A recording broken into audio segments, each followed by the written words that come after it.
Dear members and representatives of the Portuguese government, dear representatives of the Institute of Mobility and Transport, dear ladies and gentlemen. My name is Isabelle Mays. I am from the Directorate General for Transport and Mobility at the European Commission, and I am speaking on behalf of Professor Carlo Secchi, of which I am the advisor. Professor Secchi is the European coordinator for the Atlantic Corridor of the Trans-European Transport Network. The Atlantic Corridor runs through Portugal and further north through Spain and France. It includes all modes of transport necessary to carry passengers and goods across national borders, roads, but also railways, ports and maritime connections, inland waterways, multimodal and logistics platforms. The aim of the Trans-European Transport Network, which includes in total 9 corridors throughout Europe, is to put in place the transport infrastructure that allows passengers and goods to travel or to be carried in an effective and sustainable way. You are gathered in Coimbra today to speak about intermodality and about decarbonization.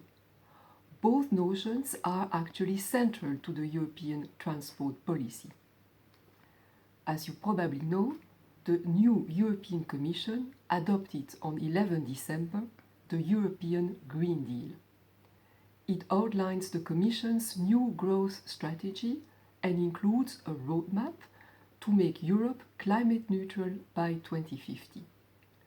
Cutting pollution, helping European companies become world leaders in clean products and strategies, technologies, and help ensure a just and inclusive transition.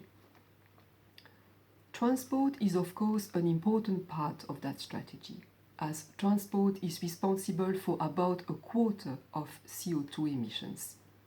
We must drastically reduce the emissions generated by transport, not only CO2, but also health harmful emissions such as NOx and particulate matters. This can only be achieved by a massive switch from fossil fuels to alternative fuels, such as electricity and fuel cells, a more efficient use of energy by transport vehicles, the switch from road to less or no polluting modes such as rail, walking and cycling, the use of smart technologies to reduce transport flows and make them more efficient, etc. With the realization of the Trans-European Transport Network, including the Atlantic Corridor, we first mean to put hard infrastructure in place.